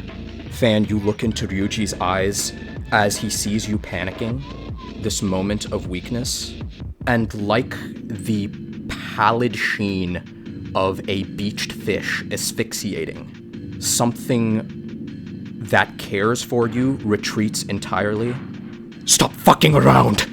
With a much worse on the die, however, 2 6s to save it, you whip your head back to the front of the car, and there's a giant hole where half of the engine should be. As Rack is going to take 4 slashes. As a giant lance of acid, you miss it as it just eventually spraying onto the windshield, etching into the glass, causing it to break and then bow in towards you. You will take 1 stress from the glass flecks embedding themselves into your face. I'm going to create a stigmata lance right here, reach down, slam it into the front axle, forcibly turning the wheels of this car.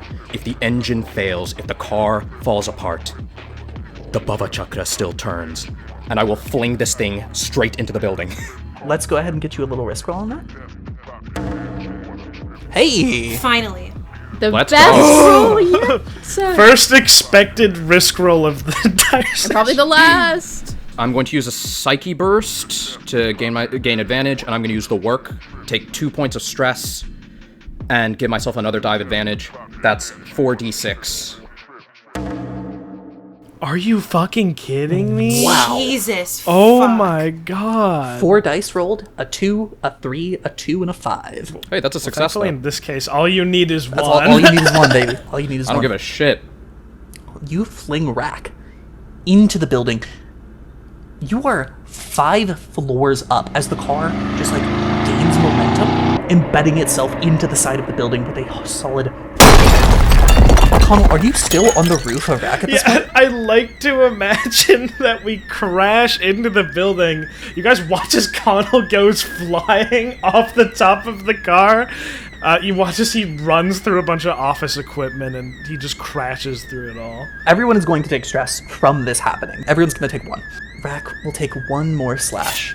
Good job, everybody. You made it to the building. Nice.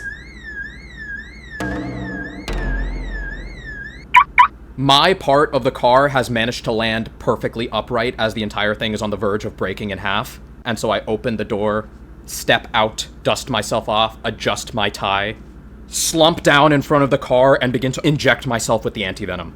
Hell of a parking job. Where I'm going to expend 1 kit point as Connell pulls out from his coat his cane from earlier, but you notice something different about it. There is a trigger on it and a hole.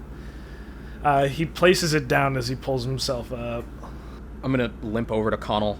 Hey, what the hell happened? Nothing. Let's keep going. We don't got much time. Everyone out of the car. The thing's about to explode. See Phan step out, looks almost dead-eyed like a child who just destroyed their new favorite toy. Have your fun?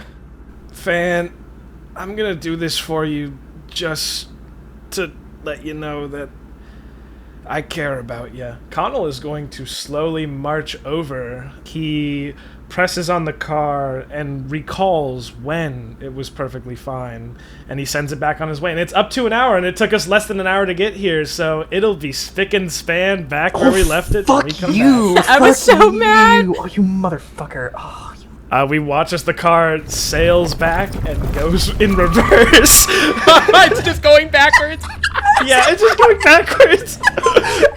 So it reinverts itself. The door closes as it backs up. It like runs over a bunch of infected people who are unlucky enough to be in the way of its like path as it like snakes back.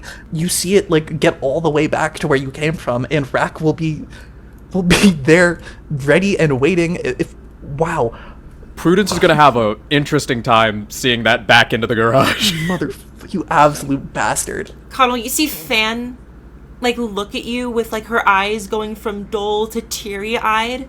I don't even... Thank you so much, Connell. I don't even know what to say. If I die right now, at least you'll have a car to speak for it, so...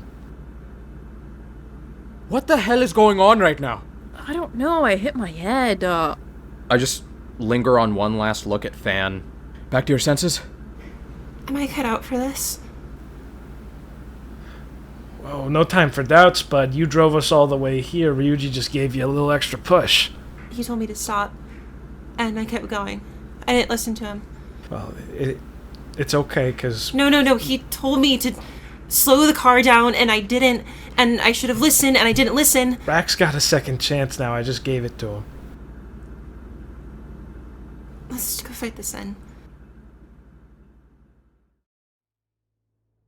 You all sort of collect yourselves and begin to make your way up the building, up and through the stairwells, clearing out desks and stuff like that, barricading this entire area.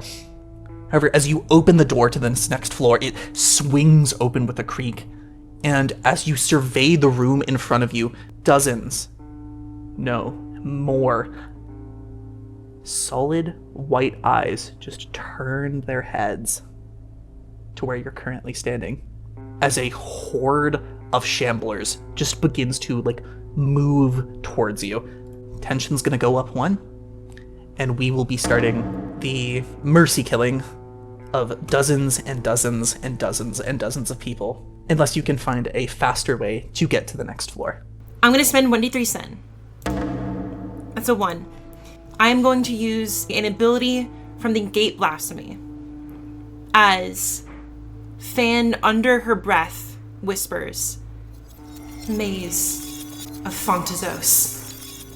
As you see the room get shorter, the floor and ceiling condense, and a door manifests on the ceiling that swings open to the next floor, and the next, and the next, as the furniture of each room makes a staircase floating in the air. All of the rooms condense only to just about 20 feet up to the very top. Wow, okay, that's genius. Literally just get us to the centipede now. I have to roll 1d6 for each part of the room that I modify. The first was a 2, this is a 2. So nothing happens, I'm fine. As the layout of the entire building shifts, cubicles, furniture, random desk plants, and lamps makes a staircase straight to the top. You all make your way up and through this building until eventually you can see a giant bright exit sign signaling for the top of a building, you know, the like highest possible point, LEDs illuminated with emergency power. We don't know anything about this guy. Hoshino Shinji. We got no get out of jail free cards. I was kind of sick of empathizing with these things anyway. I get to just kill it for once. You all walk up to the door, Ryuji like poised to like kick it in somehow. You have 0 counters prepped. The sin ideally meets its maker. You push open the door and you find yourselves standing on the rooftop. Coiled around the outside of the building as it like moves and finds its new position, eventually facing you all. You see the fused remains of what appears to be Shinji and this horrible thing. Giant, grotesque form, legs chattering on the side of the building as it eventually like rears around, showing its disgusting face to you. Acid, bile, dripping from its maw.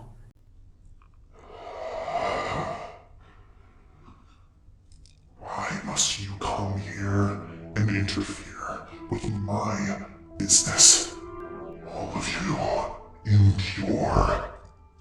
It speaks. That's new. I'm gonna make it stop speaking. So this is how it's going to be. Doesn't matter. You're all going to rot in the end.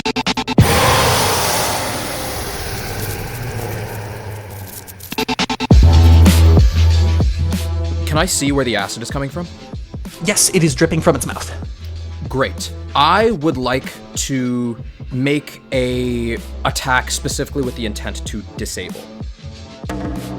Oh! Damn. That's a 6 on the die, baby.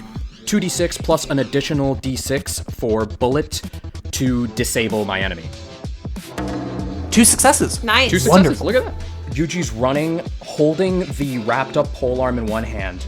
On the other hand, extends his arm out, conjures a stigmata lance, the one he used to pierce Makoto's gut, to, in a combination of like Olympian spear throwing plus shot put, spin around his body 3 times and launch this thing as it orbits around my body and goes to basically gut out its neck.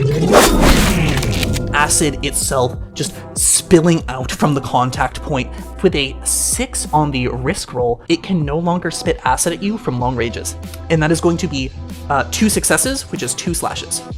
You see Phan reach into the same pocket that the floppy disk is held in, search around the entire time while Ryuji is doing his attack with the lance, and pulls out a nail gun with its thread of nails reaching far, far into her pocket, farther than you can see, as she imbues psychic energy into the nail gun, looks down at the hammer on her hip and whispers, "I promise we'll keep using you after. This is just a one-time thing."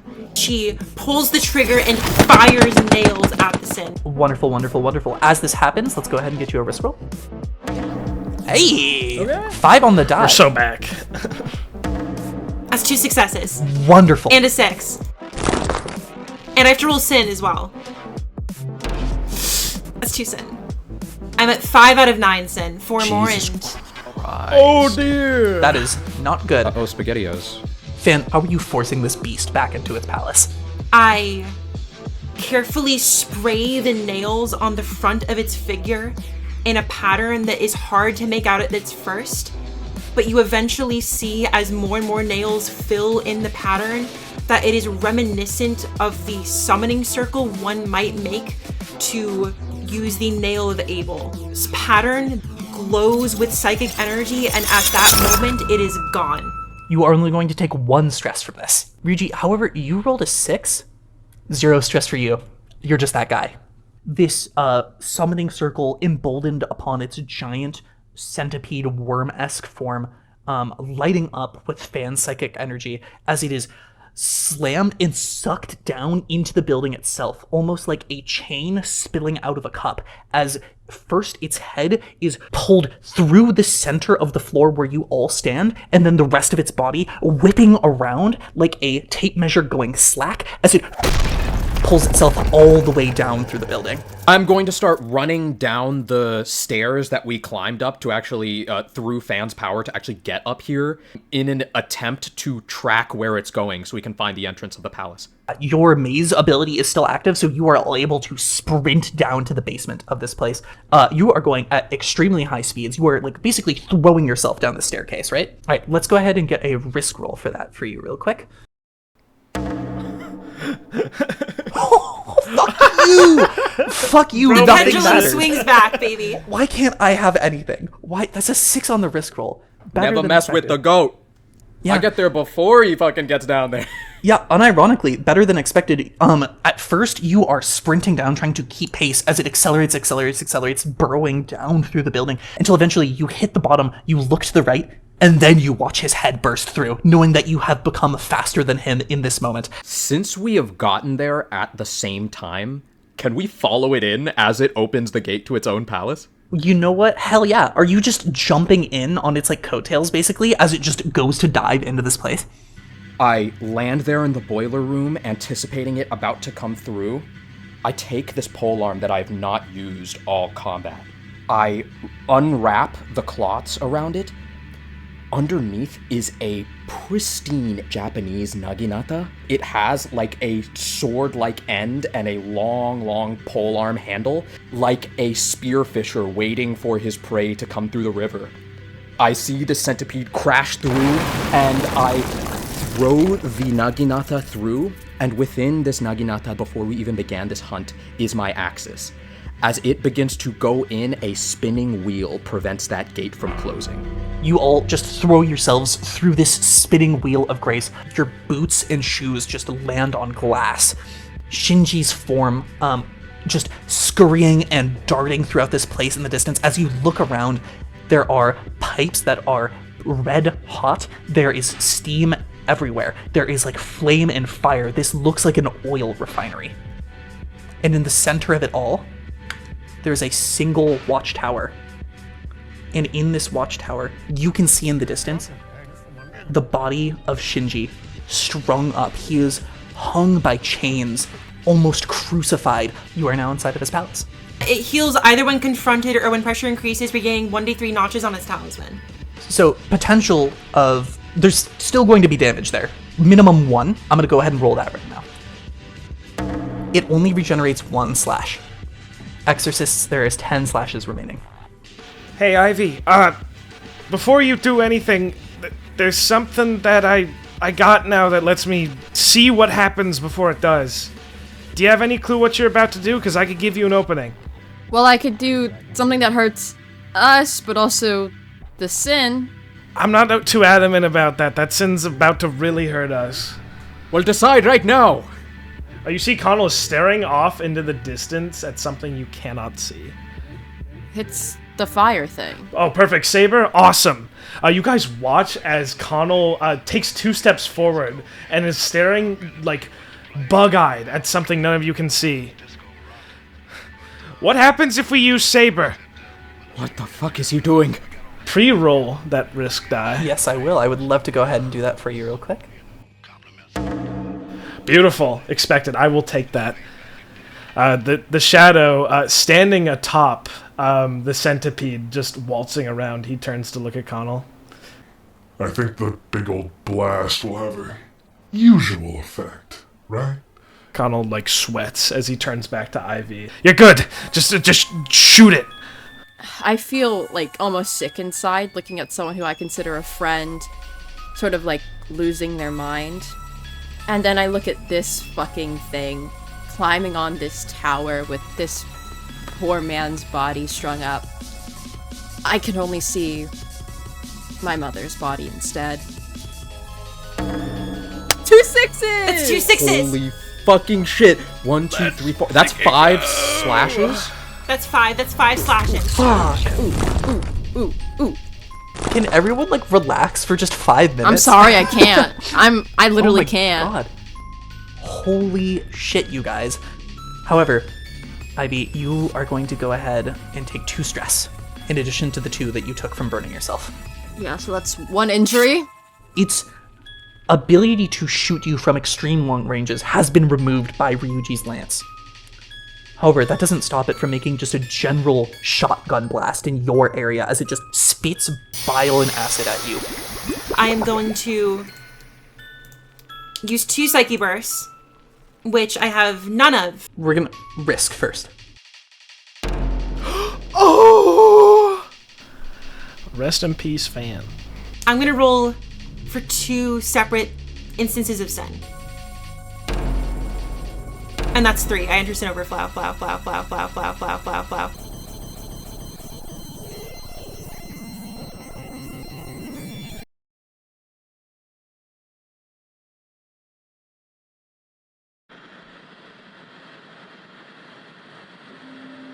She failed her new friend.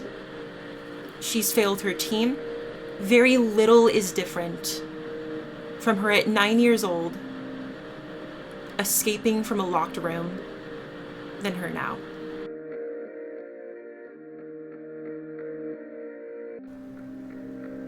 Thin grace begins to come towards her. They attach onto her body and begin to lift her up, as in a voice that isn't quite hers, a chorus of voices. She speaks out with all of them. Maze. Aphantasos.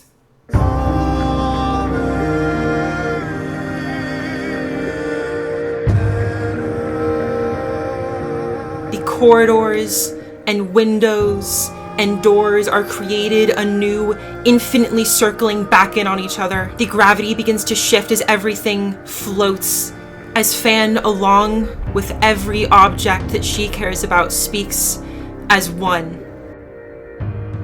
In this maze, there is no minotaur to slay, no prize to claim, no escape to find. For my allies exist all around you. I am worthy of the Ark. And I hope to God that you cannot swim. As she is going to roll every dice for every use of this ability, including my 2 Psyche Bursts and my Divine Agony. That's a lot of dice. That's a couple of dice. That is a few dice. Which is +2 for my Psyche, +2 for my Divine Agony, for 66. And this will determine the amount of things I can do with this room and we can use against me. That is no failures and 4 successes. She begins to walk in the air. A support beam rushes up, newly built to her foot, with each step that she takes towards the sin. As she gets close to it, close enough to place her hand on it, until the stain is wiped away. The floor goes as a infinite hallway, spanning with a infinite amount of doors on all sides, as Phan and the sin begin to fall. Now it is time to resolve the one. Phan, I have some bad news for you. We are going to start with a pool of dice. Oh no! Shit. Any other exorcists nearby must decide to fly to their aid, and if they don't offer their aid, you can no longer participate. We're starting with a pool of 66, and we're removing 1 dice for each of the following. Can you move quickly and unencumbered? I would say so, yes. Is anyone able to help Phan in this moment? I will help Phan. Ryuji is coming and he is flying to your aid. That is a yes, which is good. Do you think you can find it in your heart to forgive the centipede's host? Not a little bit. And last question. Is the centipede hindered, distracted, or under duress in any way? I would say placing it in an eternal free fall would be pretty distracting. Yeah. So, it's a pool of 66, and we are going to remove 1 dice for each yes. So we've got 3 yeses, so it's going to be 3d6 that we're rolling. These are all good. These are all good. That's 2 6s. Holy shit. Oh, let's freaking go. Let me read out the rest of this ability really quickly. Shinji is going to shoot a pressurized stream of venom at you, Phan. It is going to dissolve all obstacles and flesh within the way with incredible force. Anyone aiding you in this moment will take 1 stress from every die rolled, no matter the result. So you and Ryuji are automatically taking 3. However, if at least 1 comes up, at least one is rolled, which it was not, the targeted exorcist would suffer an injury and they would roll on the table for a permanent scar. And 2 or more 1s didn't come up. So, you are so fucking lucky because, Connell, and I'll let you have this for free, you see a future Phan's bleached skeleton turn into nothing more than dust on the wind, as she would have been instantly dead. Fuck. Get out of my head! To fly to Phan's aid, I think I'm just gonna straight up roll it and see what happens. I will take Sin for a Psyche Burst, and I will also use the work. I'm gonna roll 4d6. And I can give you an extra dice because of Maze. Excellent. So 5d6. You see a door flings open in front of you, and I have squished the space between where you are and where you need to go infinitesimally small, so that only a couple of inches need to be passed through to pass dozens of feet down to where you need to go. Ryuji is there in an instant, a naginata piercing through its head, presenting it like a great trophy for you, as his face is a mask of a delirious, inhuman smile, as he goes, Om Mani Padmeham. Phan's gonna look up at you, a genuine smile this time. I get it, Ryuji. I didn't know what you were talking about, but I get it. You hear it? You hear the voice of God! Phan's eyes go from almost so childlike innocent, so unassuming, to a death stare. And even as an exorcist, this is deeply uncomfortable. In mechanical terms, I can paralyze a human by looking at them. It doesn't even look like the same eyes Phan had. It's something much worse and much more malicious. I'm just going to begin flaying the beast and presenting its open mouth to Phan. I want to see this girl become a higher being. I want to see her become blessed like I am. So that's a 1 on the risk roll. Ryuji, would you like to explain how you take 5 stress here? Having fully carved through with my holy spear, I will break through the carapace, open up the acid gland as all of it floods out towards me, searing my flesh, and I do not move. I stand there stoic as a statue, like the archangel striking down the Antichrist. I will take another injury, and let me roll a d6. No fucking way! Never mind. I fucking don't. Truly honored in this moment. The acid begins to wash over me, the Bhava Chakra turns, and like parting the Red Sea itself, it hits my skin and washes off. I cannot be affected in this space of pure grace. Phan, the wheel that you have never been able to truly see before, glimpse in its entirety. You watch as the Bhava Chakra surrounds Ryuji through this infinite set of hallways, and you realize the wheel is behind you as well. It's rhythmic spinning, providing you purpose, grace.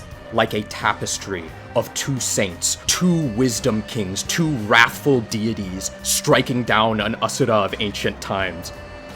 Is this what the gods saw before their ascension? No gods, no men, no heaven or hell, as above, so below. I think it's time I roll that dice. All right, let's see it. Anyone who isn't an exorcist would be instantly blinded or killed by the sheer amount of grace coming off her body in sheets as if rain was pouring down on top of her. That is going to be 2 more dice from Ryuji's assistance and from my own assistance.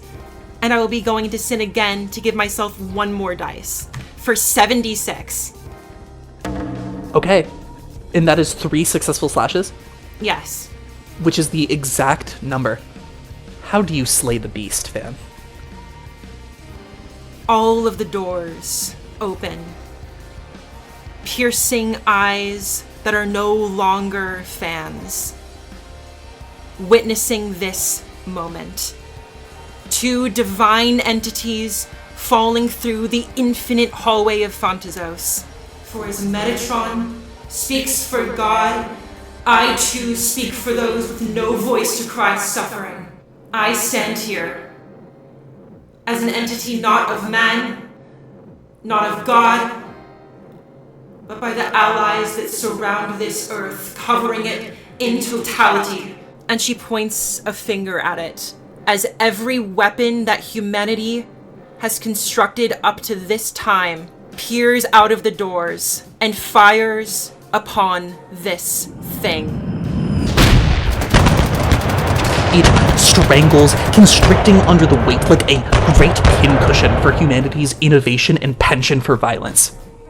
You and Ryuji float in the weightlessness that is Maze, as the sin that was known as Shinji Hoshino falls to the ground, dead. Rip the Naginata out of its body. Well done. With Phan's new eyes that are able to peer through the harshest veils, what do you think Phan sees when she looks at you? Like an enlightened aura around his body. This must have been the aura mere mortals saw around saints. What the ascetics saw when they came under the tree and saw the Gautama Buddha for the first time. You see wisdom and wrath, violence and pacifism, life and death, spinning endlessly in counterpoint, like a great wheel.